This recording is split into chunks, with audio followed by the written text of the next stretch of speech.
የማላውቃት ፍቅሬ ልብ አንጠልጣይ የፍቅር ታሪክ። ጸሐፊ ብዕር፣ ተራኪ ኢናያ። ለቻናላችን አዲስ ከሆናችሁ ላይክ፣ ሼር፣ ሰብስክራይብ በማድረግ ቤተሰብ ይሁኑ። ድህነትን በስም እንጂ ኖሬ አላውቅም። የምኖረው ከእናትና አባቴ ጋር ነው። እንዲሁም አንድ ታላቅ እህት አለችኝ። እናቴም አባቴን በፍቅር ተንከባክበው የሚጠቅመኝን የሚጎዳኝን ጠንቅቄ እንዳውቅ ለሰው ክብር እንዲኖረኝ አድርገው በፍቅር ተንከባክበው ነው ያሳደጉኝ።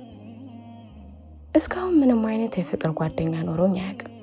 ጓደኞቼ ላይፍ እኮ ነው ሳናየው ለምን እናልፈዋለን እያሉ ለጊዜ ማሳለፊያም እንዲሆነን እያሉ ፍቅረኛ ይዛሉ። ከዛ በቃ ትምህርት ተረስቶ ይህ ብር ቤተሰብ ይሰጣቸዋል። የሀብታም ልጆች ናቸው። ምን ይጎልባቸዋል? ማን ያያቸዋል? መተው መጠጥ ቤት ለመጠጥ ቤት እየዞሩ ይጠጣሉ፣ ሐሺሽ ይስባሉ፣ ከዛም አብረው ያድራሉ። ቆይ ግን ለእኔ የማይገባኝ የማይዋጥልኝ ነገር፣ ቆይ ለሃይስኩል ተማሪ ላይፍ ማለት ነጮች ያደረጉትን እያንዳንዱን ነገር ኮፒ አድርጎ ምንም ሳይቀር ማድረግ ነው እንዴ? እነሱ መጠጣት፣ መጨፈር፣ መዝለል፣ በቃ ፈጣሪን ራስን መርሳት ነው። ነገ ላይ እኮ ይቆጨናል፣ ያሳስበናል። እኛም ወንዶች ክብሯን የጠበቀችውን የተከበረችን ሴት እንጂ መልክ ስላላት ብቻ የጠቀሳት ጋር ሁሉ እየሄደች የምትለጠፍ ከሆነ ምንም ሴት ሆነች? የሱቅን ዕቃ እንጂ የፈለገው ሁሉ የሚያገኛት ርካሽ ዕቃ ማለት ነው። ወንዱስ ቢሆን ምንም ቢሆን የተከበረች ሴት ማግባትን እስከፈለገ ድረስ ለምን ከክብሩ ያላቅታል? ለምንስ ያረክሳታል? ልክ እሱ ክብር ያላትን ሴት እንደሚሻ ሁሉ ሌሎችም እንደዚህ አይነት ሴት ይፈልጋሉ። እናም ራሱ ያረከሳትን ማን ያከብራታል? ማን ይፈልጋታል? ዛሬ ሰራነው ስህተት የነገ ህይወታችን ላይ ተጽዕኖ እንደማይኖረው በምን እርግጠኛ ነኝ? ጭንቅላት የተሰጠን እኮ እንድናመዛዝንበት ነው። ነገ ላይ ህሊናችን የሚወቅሰንን ስራ ላለመስራት ነው አእምሮ የተሰጠ። አለበለዚያማ ከእንስሳ በምን ተለየ? ደግሞ ወላጆችስ ቢሆን አጉል ለልጅ ነፃነት ሰጠን በሚል ተልካሻ ምክንያት ልጆቿ የሆነ ሆነው እንዲያድጉ በነጭ አስተሳሰብ ዘፍቀው ያሳደጉና ልጆቹ ሲያድጉ እንኳን ለሀገር ለቤተሰብ ቀርተው ለራሳቸው መሆን ተስኗቸው አይሆኑ ቦታ ወድቀው የራሳቸውን ሆነ የቤተሰባቸውን ስም ያጠለሻሉ፣ ትውልድ ያጠፋሉ። በወግ ተቆንጥጦ ተመክሮ ያደረገው ግን ከራሱ አልፎ ቤተሰቡንና ሀገሩን ያስጠራል፣ ያስከብራል። ይህ ግሎባላይዜሽን የሚባል ትውልድ አበላሽ ማንነትን አጥፊ ፈረንጅ ሰጠን። በቃ እንደመጣ በስብሰን ምንም ሳናጣራ ወስደን ለልጆቻችን እንሰጣለን። ከዛ ልጄ ሰለጠነ እንላለን። ድንቄም መሰልጠን መሰይጠን ነው እንጂ መሰልጠን እንዲህ ከሆነ እዛ በድሩ ሳልሰለጠለን ጨቀጨቋቸው አይደል? በጓደኞቼ የማየው ነገር እኮ ስለሚያበሳጨኝ ስለሚያበሽቀኝ ነው። በዚህ አጋጣሚ የሚሰማኝን በዛው ልናገር ብዬ ነው። በህይወቴ ለመጀመሪያ ጊዜ ከቤተሰብ ተለይቼ ልሄድ ነው። የምሄደው ደግሞ ባህር ዳር ድረስ የምትገር ሀገር እንደሆነ ይሰምቻለሁ። እዛም የሚሄደው የዩኒቨርሲቲ ትምህርቴን ለመከታተል ነው። አንድ የምወደው ልክ እንደኔ አስተሳሰብ ያለው አብሮ አደግ ጓደኛዬ ኤልያስም አብሮኝ ነው የሄደው። ባህር ዳር ብዙ ሰው የማይኖርባት ውብ ከተማ ነው። እኔም ሆነን ጓደኛዬ ኤልያስ ባህር ዳርን ከጠበቅናት በላይ ያገኘናል። በጣም ውብ ናት። ነዋሪዎቹ በጣም ደግና እንግዳ ተቀባይ ልዩ የሆኑ ህዝብ ያሉባት ከተማ ናት። ባህር ዳር ብዙም ሰው የበዛባት ከተማ አይደለችም። እኔም ጓደኛዬም ተመስግበን ወደ ዶርማችን ሄድን። ደስ የሚለው ሁለታችንም አንድ ዶርምን የደረሰን። በምንመዘገብበት ጊዜ ኤላ እኔ ገና ካሁኑ ለኛ የምትሆነን ሴት መጸለቅ ያለብን ይመስለናል። ካልሆነ ግን መቼም የማግኘት ተስፋ ያለን አይመስለኝም። ስለዚህ ብሮ ተፍ ተፍ ብንበል እንጂ ብሎኝ ነበር። እኔ ግን ከሆነልንማ ጥሩ ነበር ካገኘን አልኩት። እሱ መልሶ እናገኛለን፣ ዋናው መፈለግ ነው። ከዛም እንደምናገኝ ደግሞ ማመን ነው አይመስልህም አለ። አንተ ወንድሜ ትቀልዳለህ። ፈጣሪ ካዘጋጀልን እንገናኛለን፣ ካላለኝንም አንገናኝም። መቅደም ያለበት ግን እናስቀድም አይመስልህም አልኩት። እኔው ራሴ እሱም ልክ ብለሃል ያሬዳ ብሎ ተቃቅፈን መሳለን በላ ካፍቴሪያ ሄድን። አቤት ምግብ! እንኳን ለሰው ለከብት ራሱ እንደዚህ ተሰርቶ አይቀርም። ጣዕሙ፣ መልኩ፣ አቀራረቡ በቃ ሁሉ ነገሩ የሚያስጠላ እንኳን ለመብላት ለማየት የሚከብድ ምግብ ነው። ለካ የካምፓስ ተማሪ የጨጓራ በሽተኛ የሚሆነው ወዶ አይደለም፣ ይህን እየበላ ነው። በጨጓራ በሽታ ራሱ ፈጣሪ ስላለፈው ተመስገን። እኔና ኤላ ቤት አንድ ላይ ተከራይተን ራሳችንን እያበሰልን ለመብላት አስበን ቤት ተከራየ። ከዛ ምግብ ለመስራት የሚያስፈልጉንን ግብአቶች ገዛዝተን መጣን። ከገዛም በኋላ ለመስራት ተነሳ። ሽንኩርት እንኳን ከአቅሟ እስኪበቃን አስለቀሰችን። ያለቀስነው እንባ ቢቀመጥ ይሄኔ ለአንዳንድ ዘመዳችን ይበቃን ነበር። ያቺ ሽንኩርት ተልጣለቀች። ከዛም ለካ መክተፍ የሚባል ነገር አለ። ከተፍናት ይሁን ጨፈጨፍናት የሚባለው እንጃ፣ ብቻ በቢላ ይዘን እንደ ቲማቲም ቅጥቅጥ አድርግናት። እናም ድስት ውስጥ አደረግ። ከዛም ያበደ ፍርፍር ሰራንና ልንበላ ቀረብኩናል። የግቢው ምግብ እኛ ከሰራነው አንጻር በስንት ጣዕሙ እጅ ያስቆረጥማል ነበር የሚለው። የእኛን ቀምሰው የግቢውን ቢቀምሱት። ድሮም የእናት ቤትን ድስት መጠራረግ የለመደ ሆድ የተሰራ እያነሳ የሚበላ ከየት አምጥተው ይስራው? የማያውቅበትን ያላየውን ያልተማረው።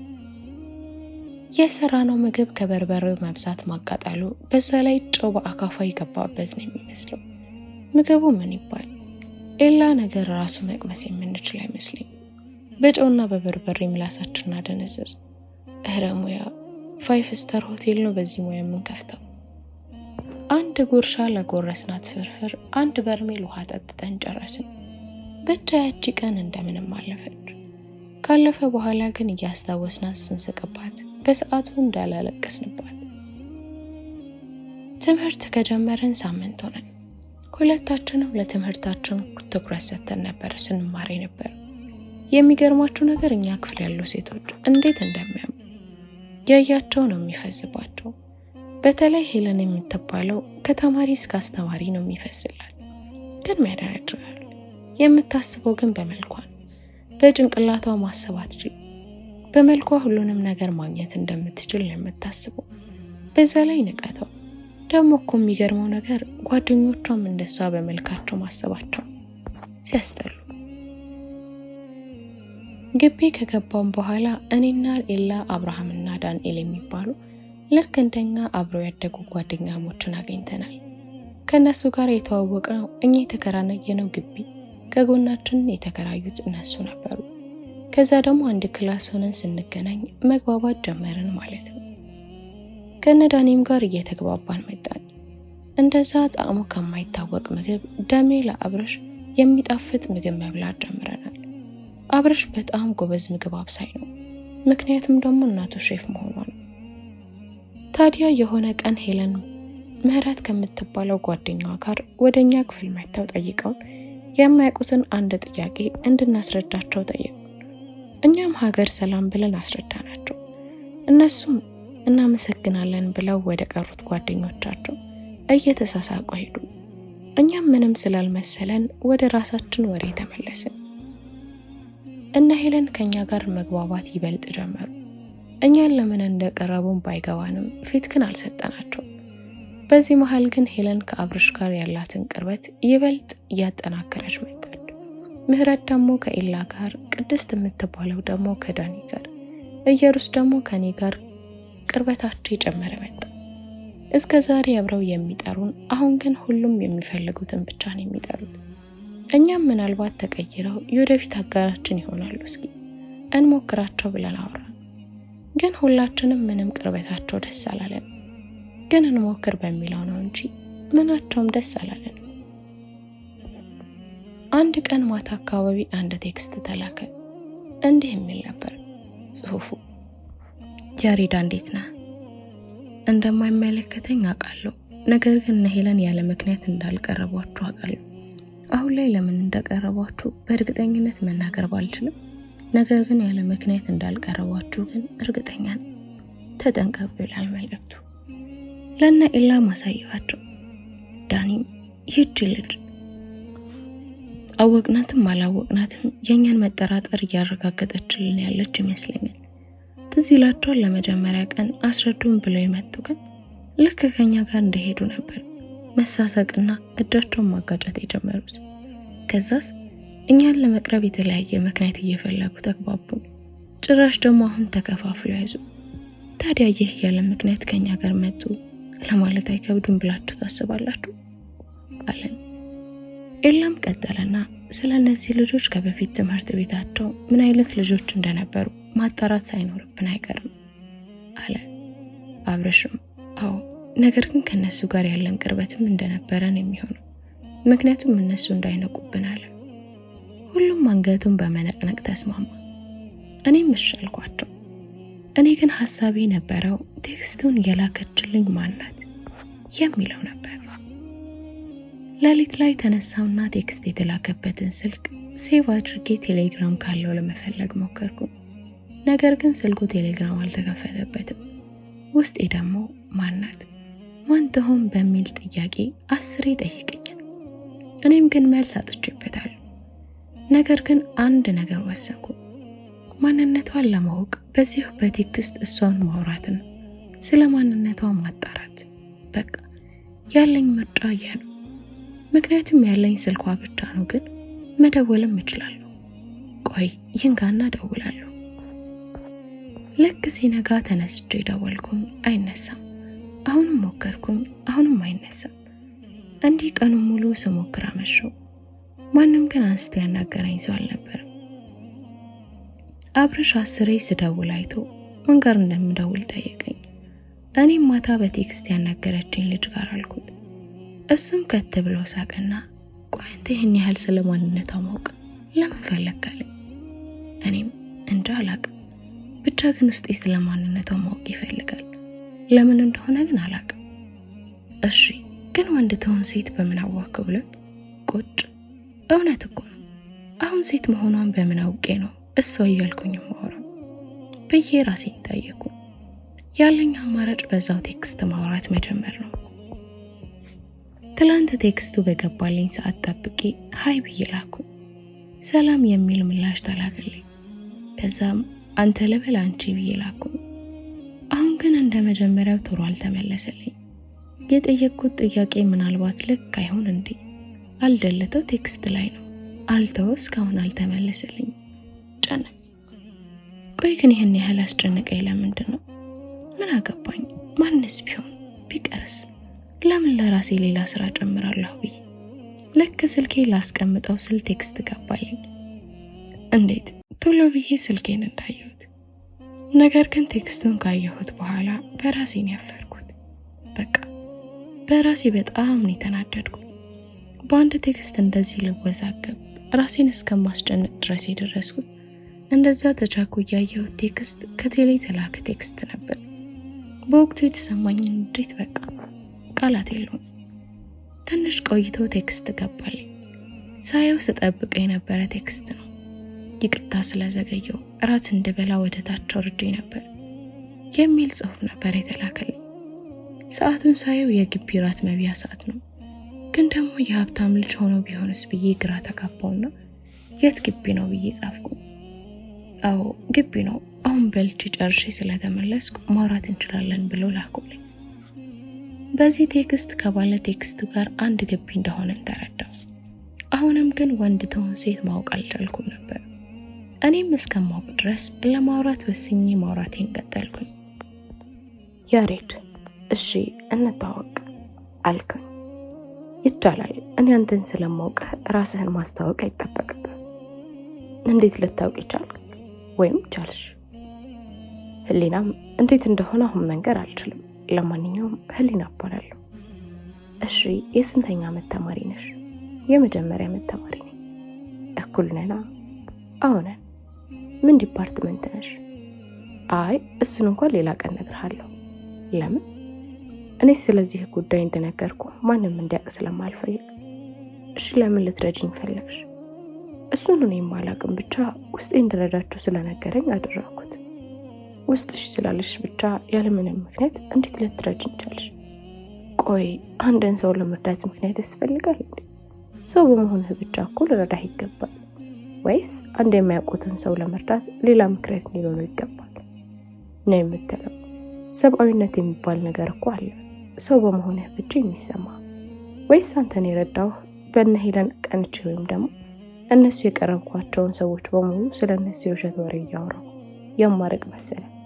ወይስ አታልዬህ ገንዘብ የሚቀበልህ መሰለ? ሲቀጥል እኮ እኔ እንድትጠነቀቅ ነገርኩህ እንጂ እኮ ድጋሚ ቴክስት እየላኩኝ እንድታዋራኝ አላደረኩም።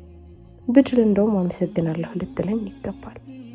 እኔን ከመመርመርና ስላደረኩት ነገር ትክክል እንዳደረኩኝ እንዲሰማኝ ከምታደርግ። ለማንኛውም ደህና ሁን። ከነሱ ጋር መሆንም አለመሆንም ምርጫው ያንተ ነው። ከኔ የሚጠበቀው መንገሬ ነው። ቢያንስ እያወቅኩኝ ወደዚህ ነገር ውስጥ ስትገቡ ዝም አላልኩም።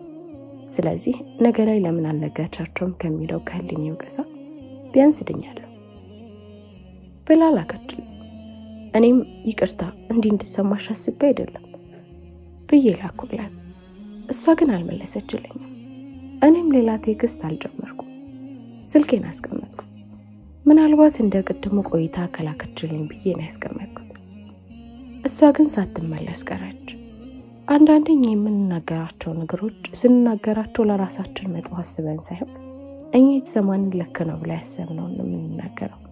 ነገር ግን የሰሚዎቹ ጆሮ ሲደርስ ግን የተጠቀምናቸው ቃላቶች አድማጩ ጆሮ ሲደርስ ሌላ ትርጉም ሰጥተው እነሱ ዘንድ ያልሆነ ምልከታና እንዲከፋ ያደርጋቸው። አንዳንዴ ደግሞ አንድ ሰው የተናገረው ንግግር ላይ ጥሩ ነገር ቢኖረው ትንሿን መጥፎ ጥሩ ያልሆነውን ክፍል መርጠን በውስጣችን ጥላቻ እንዲፈጠር እንዲሁም ውስጣችን ሰላም እንዳይሰማ ያደርጋል። እናም አብዛኛውን ጊዜ የምንናገራቸውን ቃላቶች እናገናዝብ። ባለመናገራችን ብዙ ችግር ላይ ያስከትሉብን ይችላል። እኔም በእኔ ቃላት ይሁን በእሷ አረዳድ ባላውቅም፣ ነገር ግን ህሊና ተናዳ እንድትሄድ እንድታኮርፈኝ ያደረኩት ራሴ ነው። ምክንያቱ ደግሞ ሳላስተውልና ሳላገናዝብ እንደመጣልኝ ማውራቴ ነው። ስለዚህ ከዚህ በኋላ እያስተዋልኩኝ መጻፍና ማውራት ሳይኖርብኝ አይቀርም። አለበለዚያ ብዙ የማሳዝናቸው ሰዎች ይኖራሉ። እናም ቁጥብ መሆን እንዲሁም የምናገራቸውን ቃላቶች አስተውዬ መናገር አለብኝ። ህሊናን አስከፋኋት መሰለኝ። ከዛን ቀን በኋላ ላውራት ሞከርኩኝ፣ ግን ሊሳካልኝ አልቻለም። እኔም ግን ተስፋ ባለመቁረጥ የይቅርታ ጽሑፎችን በተደጋጋሚ እየላኩላት ነው። ምናልባት በአንዱ ይቅርታዬ እሺ ካለችም ብዬ። ዛሬ አንድ አሳይመንት ስንሰራ አምሽተን ወደ ዶርም የገባ ነው። ደክሞን አምሽተን ነው። ቀኑን ሙሉ ስንሰራ ስለነበር ምግብ የመብያ ሰዓት ራሱ አልነበረም። ወደ ተከራየነው ቤት እንዳንሄድ መውጫ ሰዓት አልፏል። እዛው እንዳንቀር ደግሞ ርቦናል። አማራጭ ስናጣ ግቢ ውስጥ ካሉት በክፍያ ከሚሰሩት ካፌ ውስጥ አንዱ ጋር ሄደን እራታችንን በላን። በልተን እንደጨረስን ግቢ ውስጥ ዞር ዞር ማለት ጀመርን። ትንሽ ድካማችን እንዲቀለንና ራሳችንን ዘና ለማድረግ አስበን ነበር መዞር የጀመርነው። ድንገት ወክ እያደረግን እያለ ህሊና ቴክስት ላከችልኝ። እሷ መሆኗን ሳውቅ ካልተቀመጥን ብዬ ሜዳው ጋር ሄደን ተቀመጥን። በቃ እነሱን ረስቼ ወሬ ከህሊና ጋር ብቻ ሆነ። ቴክስቱ ምን እንደሆነ ለማየት ጊዜ አልፈጀብኝም ነበር። ቶሎ ነበር የከፈትኩት። ኧረ ችግር የለው፣ ምንም እኮ አላጠፋም። እና ምንም ካላጠፋው ለምን አኮራፍሽኝ? አኩርፌ እኮ አይደለም። እና ባታኮርፊ ነው ይህን ሁሉ ቀን ሳላወራ የዘጋሽኝ? በእርግጥ አልዋሻም፣ ተናድጄብህ ነበር። ያው በንዴት ላይ ሆኜ ባናግርህ ጥሩ አይሆንም ብዬ ነው ዝም ያልኩ። እሺ ታዲያ ይቅርቴን ተቀበልሽ? አይ አልተቀበልኩም። ለምን? ይህን ጥፋቴን ፍቅር ይቅር የሚያስብል ነው እንዴ?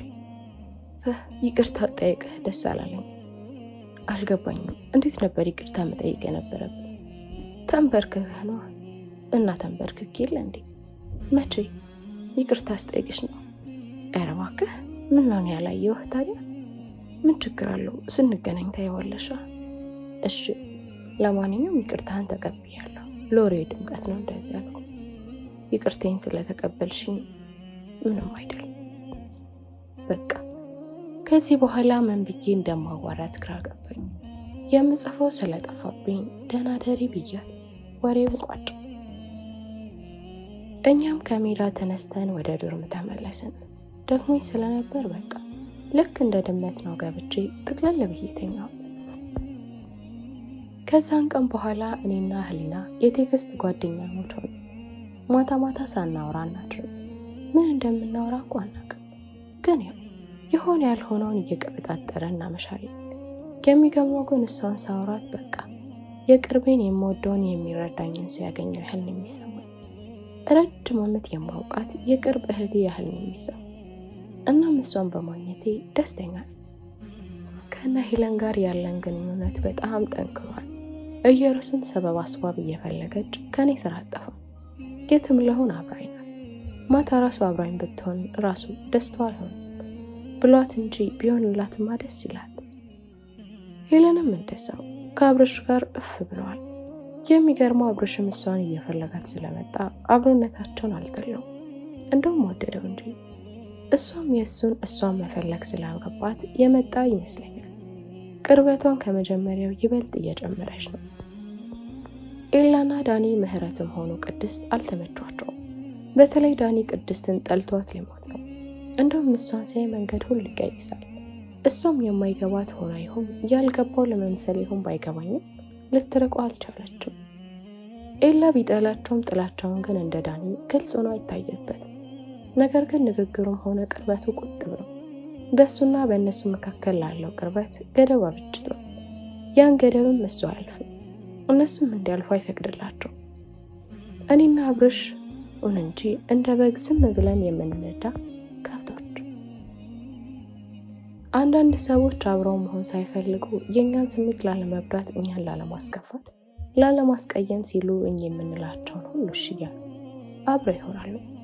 እኛም ወደውን እንጂ በይሉንታ ተይዘው አብረውን እንደሆኑ ስለማናውቅ በቃ ወደውናል እያልን ለአእምሯችንም ለራሳችንም ነግረን እናሳምናቸዋለን።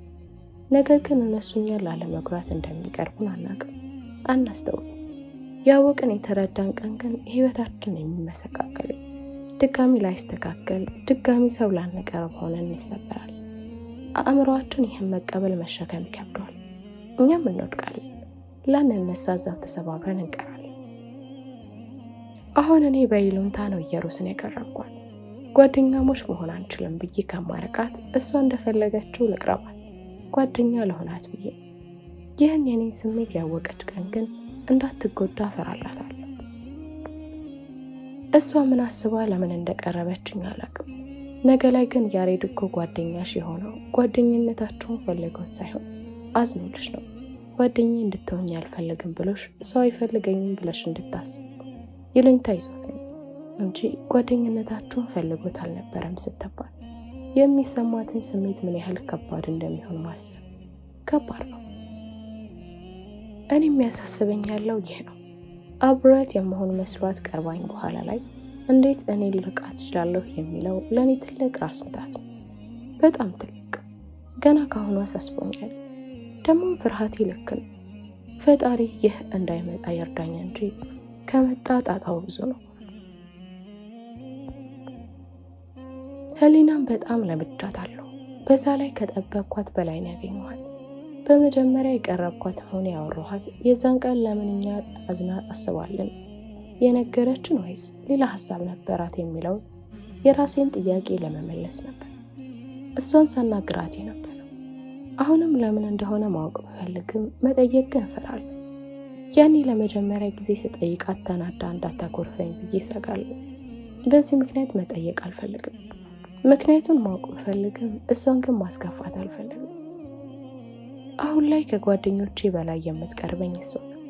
ከጎኔ ባትሆንም እንደ ጓደኞቼ አብራኝ ባትውልም በአካል ባላውቃትም በአይኔ ባላያትም ድምጿን ሰምቼው ባላቅም እኔ ግን የሚሰማኝ ከጎኔ ያለች ነው።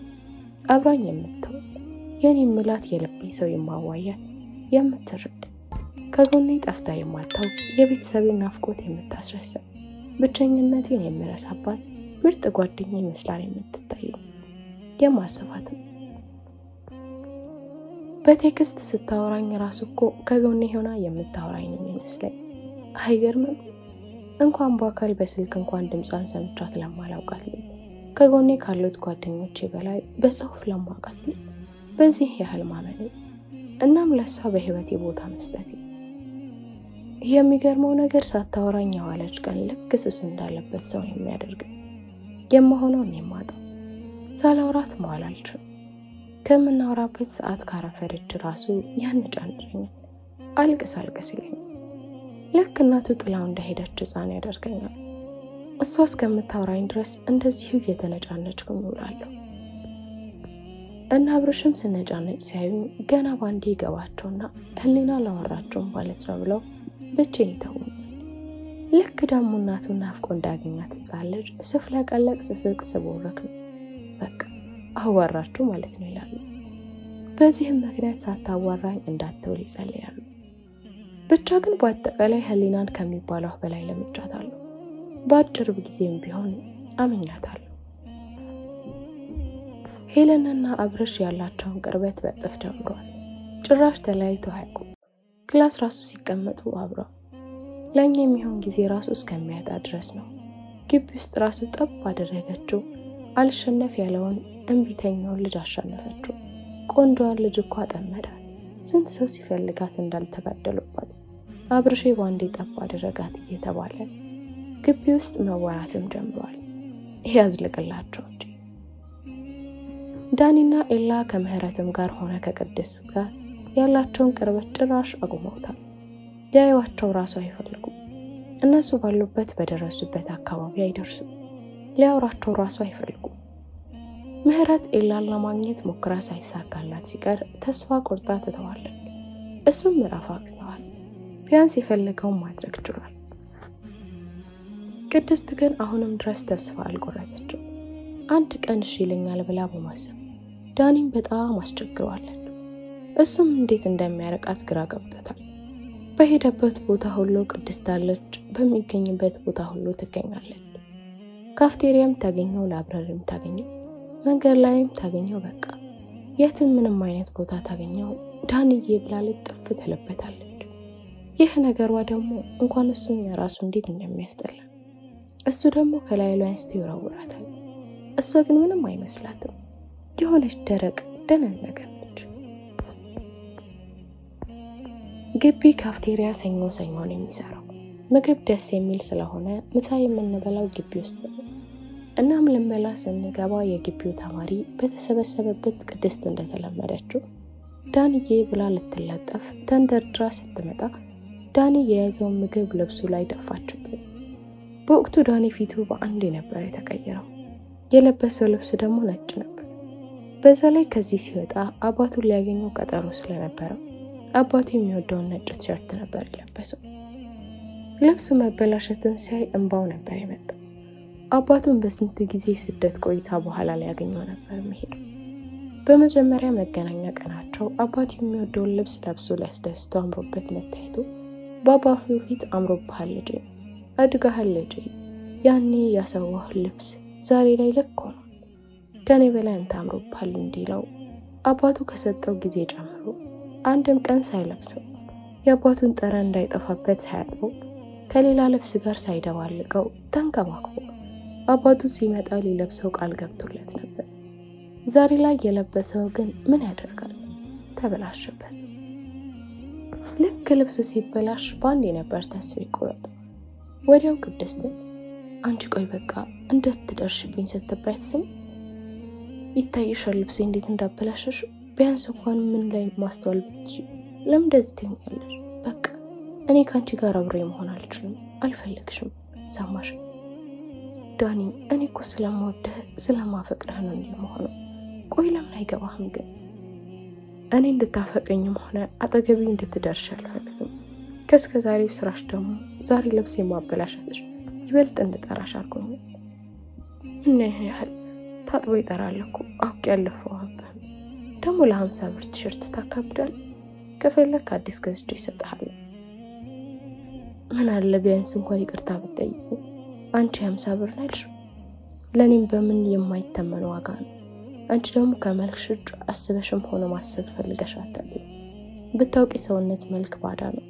ነገ የሚከዳሽ አብሮሽ የሚኖረው ግን ልብሽ፣ ማንነትሽ፣ ቅንነትሽ፣ ስብዕናሽ፣ አንቺነትሽ ነው። አንቺ ግን ይህ እየገባሽ አይመስለኝም። ለዛ ነው በቆዳሽ የምታስብ። ዛሬ እድሜን ሙሉ ስፈልገው ስጠብቀው የነበረው ቀኔ ነው ያበላሸሽብኝ። ሰምኛለሽ፣ ስለማታውቂው ነገር እንደምታውቂ መስልሽ አትገመቺ። ያ ያበላሸሽው ነገር ለዛ ሰው ያለውን ትርጉም ስለማታውቂ ማለት ነው። ቢያንስ ደግሞ ይቅርታ ማለት እንኳን ልመጂ ብሏት ትቷት መሄድ ሲጀምር ዳኒ ብላ ጠርታው እጁን ያዘችው። ፊቱን ይበልጥ ቀይሮ ይኸውልሽ ቅድስት ከቻልሽ ተሳስተሽ እንኳን አጠገቢ ባትደርሺ ደስ ይለኝ። እንኳን አብረሽ ለሆን ቀርቶ ላውራሽ ራሱ አልፈልግም። ገና ሳይሽ የሆነ ክብድ ይለኛል፣ ትጨንቅኛለሽ። እና ደግሞ እኔ እንዳንቺ አይነት ሴት አልወድም፣ ልወድም አልችልም። አሁን ልሄድ ስለሆነ እጄን ልቀቂ ብሎ ተማሪ ፊት እንደዛ ተናግሯት መንጭቋት ሄደ። እሷም እዛው በቆመችበት እያለቀሰች እየሮጠች ከካፌው ወጣች። ከዛን ጊዜ በኋላ ግቢው ውስጥ የሚወራው ስለነሱ ነው። ስማ ትላንት ጉዳን የሚባለው የእነ አብርሃም ጀለስ ቅድስትን ካፍቴሪያ ውስጥ ተማሪ ፊት እኮ አዋረዳል። ስሚማ ቅድስትና ጓደኞቿ በመልካቸው እንደማይኩራሩ ዳኒን ለቅድስት አዞባት ልክ ልኳን ነገራት እኮ። እሰይ የታባቱ ስንት ሰው ስታሰቃይ ኖራ ዛሬ በሷ ደረሰ። ቆይ አልወደድካትም ነው ልብስ የተበላሸ ብሎ ልጅቷን ተማሪ ፊት ማዋረድና መስደብ ለምን አስፈለገ? ታያለህ ዳኒ ደግሞ በተራው አይለምናት። እነዚህ ከዛ የባሰ ክስተት በኋላ ግቢ ውስጥ ከሚወሩ ወሬዎች ከብዙ በጥቂቱ ናቸው። አብዛኛው ለዳኒ ቢያግዙም ገሚሱ ደግሞ እሷን እንደዛ በመናገሩ በሱ ላይ የፈረዱበት ብዙ ናቸው። እንደ ጥፋተኛም ቆጥረውታል። እረ እንደውም መፈቀር የሌለበት ልጅ ነው እያሉ ሲያወሩም ነበር። እኔ የምለው ግን ሰው ለምንድን ነው በማያውቀው በማይመለከተው ነገር እየገቡ የሚፈተፍተው? ምንም ታሪኩን ሳያውቁ በቦታው ሳይገኙ ከባለ ታሪኩ በላይ አዋቂ ሆነው ይገኛሉ። እረ እንደውም ኑሮህን እኛ ላይ ካልኖሩልህ ይላሉ። ያው እናውቃለን ከማለታቸው የተነሳ ማለት ነው። ግን ይህን ስል ሁሉም ሰው አንድ ነው ማለት አይደለም። አብዛኛው ሰው የራሱን ኑሮ ትቶ ፊት ለፊቱ ግን እንደሚያክል ችግር ተገትሮ ስንጥር የምታከለውን የሰውን ችግር ማየትና ከምንም በላይ አጉልተውና አድምቀው ማውራትም ሆነ ማሳየት ይወዳል።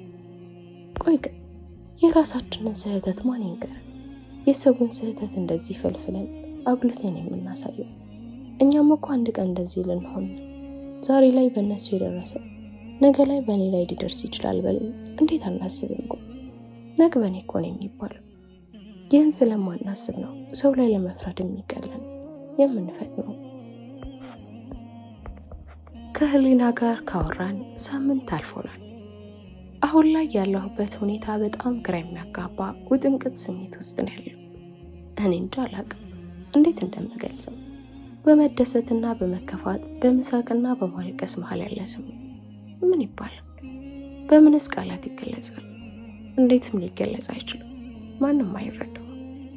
የራስን ያለበትን ስሜት መግለጽ አለመቻል ግን እንዴት ከባድ ነው። ሰው እንዴት ምንም አይነት ስሜት ላይ እንዳለ መግለጽ ይሳነዋል? ቆይ እንዴትስ እንዲህ የሆነበት ምክንያት ግራ ያጋባዋል። እንዴትስ የራሱን ስሜት ማዳመጥ ይከብደዋል? እንዴት ቆይ በማያውቁት ስሜት ውስጥ ልክ ባህር ውስጥ ሊሰምጥ እንዳለ ሲንፎራደቃል። ቆይ እንዴት? በቃ እንዴት ብቻ ነው የኔ መልስ፣ ወይስ እንዴት ጥያቄ ነው እንጃ። ቆይ ግን እሷ ስላላወራችኝ ነው እንደዚህ ሆንኩት፣ ወይስ ስለሷ ምንም ሳላቅ ስለምንነቷ ሳልረዳ ምንም ሳላቃት በሙሉ ልቤ ስላፈቀርኳት ነው? ስላፈቀርኳት ነው ያልኩት እንዴ? እንዳፈቀርኳት አመንኩት። የምር አፈቀርኳት እንዴ? በቴክስት ተሸነፍኩላት? ወይ ጉድ! ኩሩ ልብ መውደቂያ ይታወቃሉ። አሁን ምን ሆነ ወደድከው ባል ምን አለለው? ቴክስቷን ወይስ አላቅም ነው የምለው። እረ ወይኔ ምን ውስጥ ነው ያለው? እያበድኩ ነው እንዴ? ራሴን እየሳትኩ ነው። ወይ ፈጣሪ፣ ህሊና ምንድን ነው ያደረግሽኝ? ለምንድን ነው እንዲህ የምታሰቃይኝ? ወይ መተሽ አልገላገልሽኝ፣ ወይ ተውሸሽ አውቀሽም ይሁን ሳታይ በጣም እየጎዳሽኝ። ቆይ ግን ሲጀመር ማን ወደ ህይወቴ ነው ያለሽ? ለምን መጣሽ? በጠበጥሽኝ። ደህና ንፌ ከተቀመጥኩበት በጠበጥሽኝ። በዚህ ውጥንቅጥ ስሜት ውስጥ እየተወዛገቡ አብሮሽ ለሄለን የፍቅር ጥያቄ ሊያቀርብላት እንደሆነና እኛም በዝግጅት እንድናግዘው ጠየቅ። ያደለው እንዲህ ነው። ቢያንስ ያፈቀረውን ሰው አውቋል። አብሯትም ጊዜያትን አሳልፏል። ዳኒና ኤላ የአብርሽን ንግግር ሲሰሙ አቀልድ ባካሉ። የምሬ ነው። እንደዚህ አይነት ቀላል እንዴ? አብርሽ አታደርገውም። እሷን ፍቅረኛ የሆነ አትላትም። ስለማትሆነ እሷ ላንተ ስለማትገባ። ምን ማለት ነው ስለማትገባ? አብርሽ፣ እሷ አንተ እንደምታስባት ሴት አይደለችም። ለምን መናገር የፈለጋችሁትን በግልጽ የማትነግሩን ዳርዳር ለምንድን ነው የምትሉት? አብርሽ፣ እንደማትሆንህ ከነገርነህ አይበቃህም? ምክንያቱ ምንም አይጠቅምህም። ያሬድ፣ ለምን አንድ ነገር አትላቸው ወይ ምክንያቱን ይንገሩ፣ ካልሆነ ለዝግጅቱ አግዙ። አብርሽ፣ አትሆንም፣ ትጎዳሃለች፣ ልብህን ትሰብሯለች። ዛሬ ስለሷ ልነግርህ ነበር፣ አንተ ግን እንዳፈቀርካት ነገርከን። አንተም ያሬድ፣ እሺ ምክንያቱም ነገር ነው። በቃ እሷ አንተ እንደ ጊዜ ማሳለፊያን የምታስብህ አንተን አታፈቅርህም። እናንተ ይህን እንዴት ልታውቁ ቻላችሁ? ያኔ ህሊና እንድትጠነቀቅ ስትነግረን ስለነሱ አጣችን። እናም ግቢ ከሃይስኩል ጀምሮ የግቢ ታዋቂ የሆኑትን ልጆች ቀድሞ በፍቅር በጣላ ሲይዘው የሚጫወቱ ልጆች እንደሆኑ አውቀናል። እናም እነሱ ካስያዙባቸው ተማሪዎች አንድም በቀድሞ ግርማ ይቀጠል የለም። አንተም እንደነዛ ልጆች እንድትሆን አልፈልግም። እሱ ትላንት የነበራት ማንነቷ ነው፣ ዛሬ ላይ ግን ተቀይራለች። እንደዛ አይነት ማንነት አሁን የላትም። ቆይ አንተ ያ ማንነቷ እንደተወት በምን አወቅ? ከምታደርገው ከምታወራው ነገር አንጻር ሴት እኮ ናት። እንዴት በንግግሯና በድርጊቷ ታምናታለህ? ከብዙ ጭቅጭቅ በኋላ አብርሽ፣ እኔ አምኜባታለሁ፣ እኔ ራሴ ስህተት እስከማገኝባት ድረስ ተውኝ፣ ስለ እሷ ክፉ አትንገሩኝ ብሎ ዱላ ቀረሽ ጭቅጭቅ ተጨቃጭቀን ተነስቶ ወጣ። አብርሽ ሳይመጣ እኩለ ሌሊት ታለፈ። እኛም አሁን መጣ እያለን ቁጭ ብለን መጠባበቁን ተያዘው። አብርሽም ወደ 8 ሰዓት አካባቢ አይኑ ቀልቶ አብጦ ልብሱ ተዘበራርቆ ራሱን ጥሎ ቤት ግድግዳ እየተደገፈ መጣ። የለበሰ ልብስ በደም ተነክሯል፣ ጭንቅላቱ ተፈንክቷል፣ እሱም ደክሟል። ወዲያው ምንም ሳይል ራሱን ስተወደቀ። ትንሽ ካረፈም በኋላ ወደ ተከራየነው ቤት አመራ። ለአንድ ቀን ከተኛ በኋላ በማግስቱ ምርጥ ምሳ ሰርቶ ያበላን። ምሳውን ጥርግ አድርገን ቁንጣን እስኪዘን ድረስ በላን። አብርሽን በልተን ስንጨርስ የማውራችሁ ነገር አለ ብሎ ማውራት ጀመረ። በመጀመሪያ የዛን ቀን ለኔ ብላችሁ እንደዛ ስትነግሩኝ ባለመስማቴ ይባስ ብሎ ትክክል ያልሆኑ ነገሮችን በመናገሬ ይቅር በሉኝ። የዛን ቀን ከእናንተ ጋር ተነጋግሬ ከቤት ከወጣሁ በኋላ አንድ ከአካባቢው ራቅ ያለ መጠጥ ቤት ገባሁ። እዛም እናንተን ልመን እሷን ልመን እያልኩኝ ከራሴና ከመጠጤ ጋር ማውራት ጀመርኩ። በመሀል ግን እማዬ ደውላ ላዋራት ወደ ሽንት ቤት ሄድኩኝና እማዬን አዋራች ስጨርስ ከሴቶች ሽንት ቤት አንዲት ሴት እንዲህ እያለች ስታወራ ሰማሁ። እሱማ የጓደኛው ግፍ ነው የማስመለሰው። ያኔም የቀረብኩት እንደተለመደው ቀድሞ በፍቅር በጣል በሚለው ፉክክር ምክንያት ነበር። አሁን ደግሞ ጓደኛዬን በአደባባይ እንዳዋረዳት እኔም እሱ እንዲለምነኝ አድርጌ አዋርቼው እኔም ፉክክሬ እንደተለመደው አሸንፋለሁ እና ደግሞ የጓደኛዬን ውርደት እፍረት ብድር እመልሳለሁ። አየሽ፣ ጓደኛዬ ሰው በራሱ ካልደረሰበት ችግሩ አይገባውም። እኔም መዋዝ አይደለሁም። በእንብርክኩ እስከሄድኩኝ ለጓደኞቹ ጭንቀት ነው የምሆንባቸው። እነሱ ራሱ ይለምናሉ። እንኳን እሱ የሆነ ራስ የሚያስት የእልህ የነገር ግድ የማስመሰል ሳቅ ነበር ስትስቅ ነበር። ይችን ሰቃን ሴትማ ሳላት ያልሄድም ብዬ መጠበቅ ጀመርኩ። ድምጿ ግን ምንም አዲስ ሊሆንብኝ አልቻለም። በዛ ላይ እናንተ የነገራችሁኝና ስታወራ የሰማኋት ተመሳሰለብኝ። ከዛም ሄለትና እንደ ያልኩ የነገሮች መገጣጠም ነው እንጂ እሷ እንደዚህ አይነት ሴት አይደለችም እያልኩ ለራሴ ነግረዋለሁ። ከደቂቆች ጥበቃ በኋላ ልጅቷ ወጣች። እኔም ፊቷን ማየት ስላልቻልኩኝ መቀመጫዋ ድረስ ተከተልኳት። የሚገርመው ነገር ያየሁትን ነገር ማመን አልቻልኩም። መጠጡም መሰለኝ። ጭራሽ አይኔን አላምነው አልኩኝ። ተመልሼ መታጠቢያ ቤት ሄጄ ፊቴን ታጥቤ ተመለስኩ። አሁንም የማየው እንደ ቅድሙ ሄለንና ጓደኞቿ ከቅድስት በቀር አያቶቻቸው ከሚሆኑ ሰዎች ጋር የሚያዟቸውን እያደረጉ ብር ይበትኑላቸዋል። እነሱ አንዴ ይጠጣሉ፣ አንዴ ይጨፍራሉ። በቃ የሚያደርጉት እስኪጠፋቸው ድረስ እራሳቸውን ስተዋል። ገንዘብ እንደዚህ ያደርጋል። ሰው ለገንዘብ እንደዚህ ይረክሳል። ቆሻሻ ራሱ ክብር አለው። ቢያንስ በፊስታል ወይም በማዳበሪያ ይጣል። እነሱ ግን ለራሳቸው የቆሻሻን ያህል ክብር እንኳን አይሰጡም። በሰዓቱ መታጠቢያ ቤት ስታወራ የሰማኋት የእናንተ ንግግር የኔ ለእናንተ የመለስኩት መልስ ያለችበት ሁኔታና ደግሞ መጠጡም ተደምሮ ሄጄ በጥፊ መተዋት። ታዲያ አቅሜን ሳላቅ ነበር ለድብድብ የተጋበዝኩት።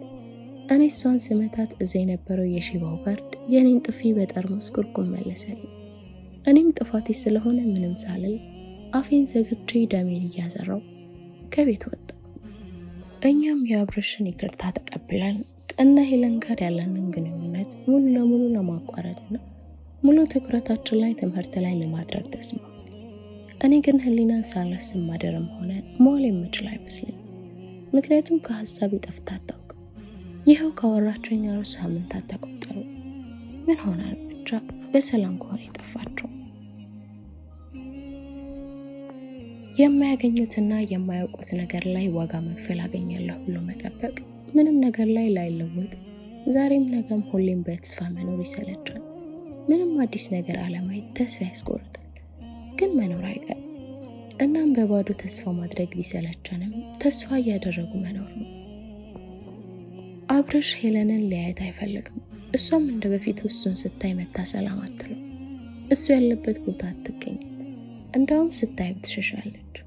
እሱም መሸሿ ተመችቶታል። ቢያንስ በቃ መጥፎ ነገር ከመናገርና እሷንም ከማስከፋት ድኗል። ጠዋት በጠዋት ተነስቼ ያለ ወትሮዬ ቤተክርስቲያን ሄድኩ። ቅዳሴ አስቀድሼ ፈጣሪ ህሊና ያንተ ናት፣ ዕጣ ናት፣ ከህይወትህ እሷ ጋር ነው ካልከኝ አገናኝ፣ መጥፊያህ ናት አትሆንም ካልከኝ አታገናኝ። አይ ግን ምንም ትሆን ቢያንስ ለያት፣ ከዛም ወስናለሁ ብዬ ጸሎት ከተባለ ጸልዬ ወጣሁ። ከቤተ ክርስቲያን ከወጣሁ በኋላ መንገድ ላይ እየሄድኩ የጸለይኩትን እያስታወስኩ ብቻዬን እንደ ድል መሳቅ ጀመርኩ። ግን ምንም ትሆን ቢያንስ ላይ ከዛም ወስናለሁ ያልኩት ትዝ ብሎኝ ይበልጥ ሳኩ። በቀናት ሂደት ከኢየሩስ ጋር በጣም መግባባት ጀመርን። እንደምትወደኝ ነግራኝ ለእኔ ስትል ራሷን ልትቀይር ቃል ገባችልኝ። እስካሁን ግን የኔ ህሊና መልስ ነው ያልተመለሰው። ሌላው መልስ አግኝቷል። ዛሬ ግን መልስ ሊያገኝ ነው መሰለኝ። ህሊናዬ ዛሬ እንገናኝ ብላ ቀጥረኛለች። እሷን ለማግኘት ሽር ጉድ ብዬ ጨርሼ ፏ ብዬ ለብሼ ወደ ቀጠረችኝ ሆቴል እየሄድኩ ነው። ቦታው ደርሼ ያየኋት ሴት የማላውቃት ያላየኋት ነው ብዬ የማስባት በቴክስት የማውቃትን ህሊናን አልነበር፣ ኢየሩስን ነበር። ህሊና ነኝ አለችኝ። ግን እንዴት ልመናል? አላምን ስላት ያወራነውን በሙሉ አውጥታ አሳየችኝ። ከብዙ መከራ በኋላ እንድረጋጋ አድርጋ ህሊና መሆኗን በብዙ ማስረጃ አረጋገጠችል። ያኔም ስለ ሄለን የነገረችኝ ከመጀመሪያው ጀምሮ ክፍል ውስጥ ያየችኝ ጊዜ ጀምሮ ተወዳኝ ስለነበር እኔን ከአደጋ ለመጠበቅ ብላ እንደዛ እንዳደረገች ነገረችኝ። እኔም ትኩረት ያልሰጠኋት ከጎኔ የነበረችው ኢየሩስ ነበረች። ህሊና ሆነች። ለእኔ ስትል ራሷን የቀየረች፣ ጓደኛዋን የከዳችው፣ ለፍቅር ስትል ማንነቷን የቀየረችው ህሊና ኢየሩስ ነች። አሁን ከህሊና ወይ ከዩ ጋር ልሆን እያልኩ አልወዛገብም። ለኢየሩስ አንድ እድል ሰጣት ወሰንኩ። እኔም የማላውቃት ፍቅሬ የኔ ህሊና ለካ የማውቃት ጓደኛዬ ኢየሩስ ነች። እውነትም የማላውቃት ፍቅሬ ከጎኔ ሆና ያላወቅኳት ፍቅሬ አሁን አወቅኳት። ከዚህ በኋላ የማላውቃት ፍቅሬ ሳትሆን የማውቃት ፍቅሬ ናት። ተፈጸመ። ቻናላችንን ላይክ፣ ሼር፣ ሰብስክራይብ በማድረግ ቤተሰብ ይሁኑ።